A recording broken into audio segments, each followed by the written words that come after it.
भारत में नगरीय भूगोल का विकास, development of urban geography in India. भारत में नगरीय भूगोल के अध्ययन का प्रारंभ प्रथम विश्व युद्ध के बाद शुरू हो गया था, लेकिन इन अध्ययनों की प्रगति स्वतंत्र प्राप्ति तक काफ़ी सीमित रही। स्वतंत्रता के बाद भूगोल विषय को महत्व मिलने के साथ देश के कई विश्वविद्यालयों में नगरीय भूगोल के अध्ययन की ओर लोगों का ध्यान गया और आज ये विषय देश के लगभग सभी भागों में पनप रहा है। ये विषय अपने विकास के इतिहास के प्रारंभिक वर्षों में मद्रास, कोलकाता और वाराणसी नगरों में विकसित हुआ और आज भी यही क्रम जारी है। लेकिन अब रांची, अलीगढ़, बम्बई, हैदराबाद, वडोदरा, पूना, जयपुर, दिल्ली, बेंगलोर, रीवा, रायपुर, अमरावती, गोरखपुर, चंडीगढ़, कानपुर, पटना, मेरठ, सहारनपुर इसके अध्ययन के महत्वपूर्ण केंद्र बन चुके हैं।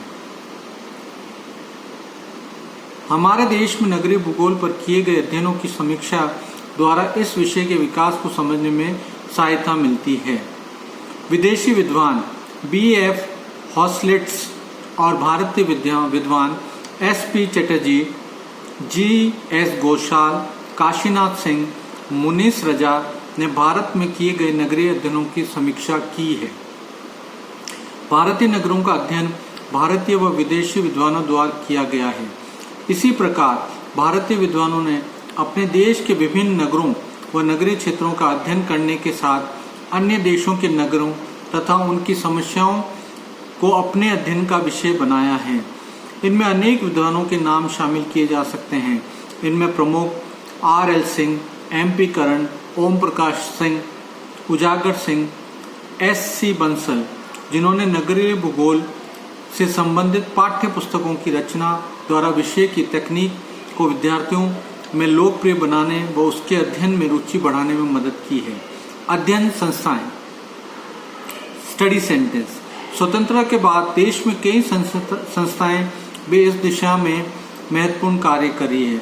इनमें कोलकाता में स्थित यूनेस्को का शोध केंद्र, कोलकाता का राष्ट्रीय एटलस संगठन, कोलकाता महानगरीय नियोजन संगठन CMPO, नगरीय मामलों का भारतीय संस्थान National Institute of Urban Affairs, नगर एवं देहात नियोजन संस्थान Town and Country Planning Organisation, भारतीय सामाजिक विज्ञान शोध परिषद, Indian Council of Social Science Research, योजना आयोग की शोध कार्यक्रम समिति, प्लानिंग कमीशन रिसर्च कमेटी, भारतीय सांख्यिकी संस्थान, इंडियन स्टैटिस्टिकल इंस्टीट्यूट, हैदराबाद का संवित क्षेत्र विकास संस्थान, institute of integrated area development, देश के विभिन्न नगरों के विकास के लिए स्थापित किए गए नगर विकास व नियोजन संस्थाएं आदि।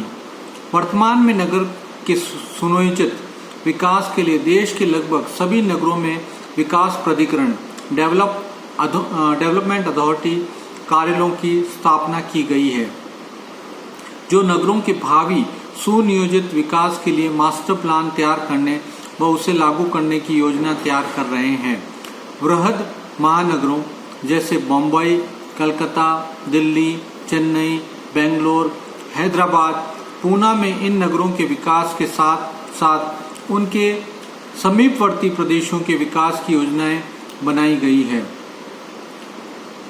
इस कार्य में नगरीय भूगोलवेत्ताओं का योगदान एक समीक्षक व योजना निर्माता के रूप में प्रभावित हुआ है। राष्ट्रीय राजधानी प्रदेश, National Capital Region, Kolkata Metropolitan District इसके उदाहरण हैं। विदेशी विद्वानों का भारतीय नगरों के अध्ययन में योगदान।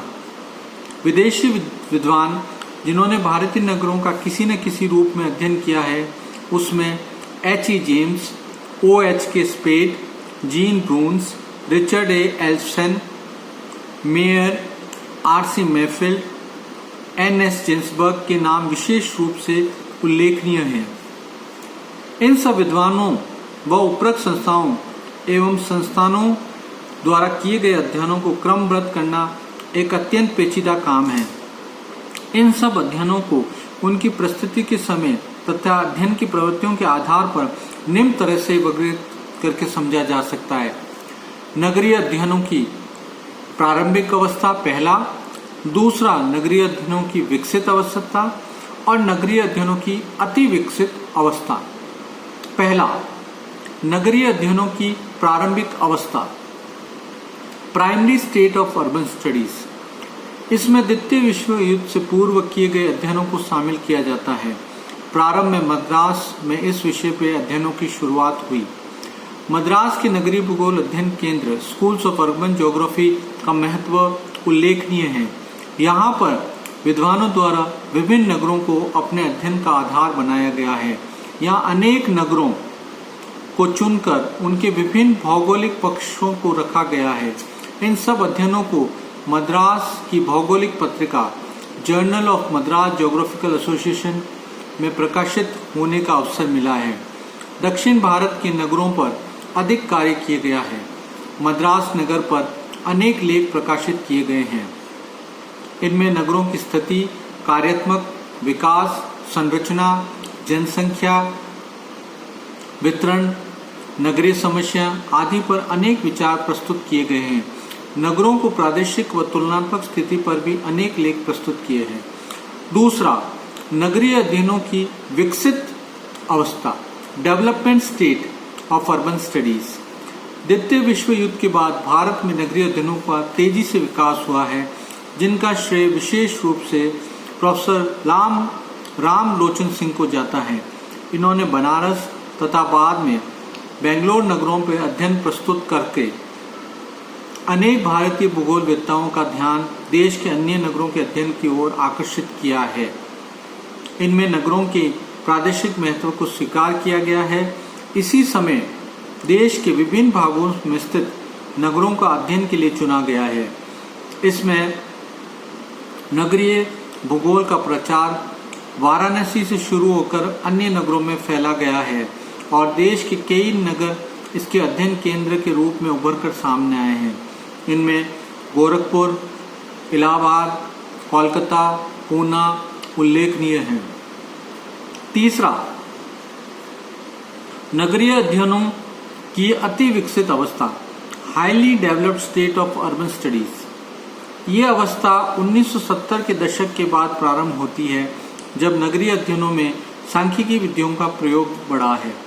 अनेक नगरीय मॉडल, प्रतिमान, वर्गीकरण की विधियां, कोटि आकार नियम, आमलैंड निर्धारण की जनसंख्या व नगर दूरी विधि, अकारणीय विकास के सिद्धांत, नगर ग्रामीण उपांत निराधन व विशेषताएं, नगर नियोजन के सिद्धांत आदि विषयों पर भारतीय विद्वानों में अपना महत्वपूर्ण विचार प्रस्तुत किए। इनमें से अनेक विचारों का शोधकर्ता द्वारा अपने शोध कार्यों में प्रयोग किया जाता है। देश के विभिन्न राज्यों में अनेक केंद्र नगरीय भूगोल के अध्ययन के लिए पहचान बनाने लगे हैं। इनमें चंडीगढ़, दिल्ली, कानपुर, मेरठ, सहारनपुर, रांची, रायपुर, उदयपुर, बेंगलोर प्रमुख हैं। वर्तमान में सुदूर संवेदन तकनीक के बढ़ते प्रयोग में नगरों के अध्ययन में क्रांति ला दी है। इस तकनीक का अध्ययन मानकर जिन केंद्रों में नगरों का अध्ययन प्रारंभ हुआ है, उनमें देहरादून, लुधियाना, रुड़की, अहमदाबाद, भोपाल, खड़गपुर, हैदराबाद, बेंगलोर उल्लेखनीय है। नगरीय भूगोल के विकास को देश में कुछ चुने हुए केंद्रों को ध्यान में रखकर समझा जा सकता है, जैसे कि निम्न विवरण से स्पष्ट हो जाता है। नगरीय भूगोल का Madras school of urban geography, इसकी शुरुआत का श्रेय मद्रास को जाता है। 1927 में C.H. श्रीनिवासाचारी ने मद्रास नगर के ऐतिहासिक विकास में अपने अध्ययनों की शुरुआत की। 1928 में एन स्वामीनाथन ने देश के नगरों व दक्षिण भारत के नगरों की समस्याओं की सीवेज डिस्पोजल की समस्याओं पर प्रकाश डाला। इसके अलावा कोलकाता का नगरीय भूगोल school, Kolkata school of urban geography, 1949 में S.P. चैटर्जी ने कोलकाता में इसकी शुरुआत की। यहाँ पर कोलकाता विश्वविद्यालय तथा उसके संबंधित विद्यालयों को भूगोल विभाग, राष्ट्रीय एटलस संगठन नेटमो, कोलकाता महानगरीय नियोजन संस्थान आदि संस्थान ने नगर भूगोल के विकास में महत्वपूर्ण कार्य किए। एसपी चटर्जी ने कोलकाता के नगरीय भूगोल से संबंधित कई पहलुओं पर अध्ययन प्रस्तुत किया है। बंगाल के अन्य भूगोलवेताओं में Meera Guha, NR Kar, AB Chatterjee, AK Sen, DN Mukherjee, AB Mukherjee, S Mukherjee, JN Datta ने नगरीय भूगोल के विकास में योगदान उल्लेखनीय किया। इस स्कूल में व्यक्तिगत नगरों विशेष के रूप में कोलकाता तथा इसके आसपास के नगरों का अध्ययन पर अधिक ध्यान दिया गया है। नगर के प्रादेशिक महत्व व उनकी पारस्परिक तुलना पर भी विचार प्रस्तुत किए गए हैं। उपरोक्त विवरण में विवादित है कि कोलकाता का नगरीय स्कूल यहाँ की भौगोलिक पत्रिका ज्योग्राफिकल रिव्यू इंडिया में प्रकाशित लेखों की देन है। इस पत्रिका का स्तर पर नियमित प्रकाशन भूगोल विषय में नई नई विचारधाराओं को जन्म देता है। ये कहा जा सकता है कोलकाता स्कूल में नगरों को एक इकाई के रूप में अध्ययन के साथ साथ उनके प्रादेशिक महत्व को स्वीकारा गया है। एक नगर की अन्य नगरों से भिन्नता को भी बताया गया है व नगर नियोजन को अध्ययनों में शामिल किया गया है। इसके अलावा वाराणसी का नगरीय भूगोल स्कूल, जिसका श्रेय RL सिंह को जाता है, इसकी स्थापित करने का श्रेय 1955 में इनका शोध कार्य बनारस के नगरीय भूगोल पर प्रकाशित हुआ, जो एक महत्वपूर्ण अध्ययन साबित हुआ है।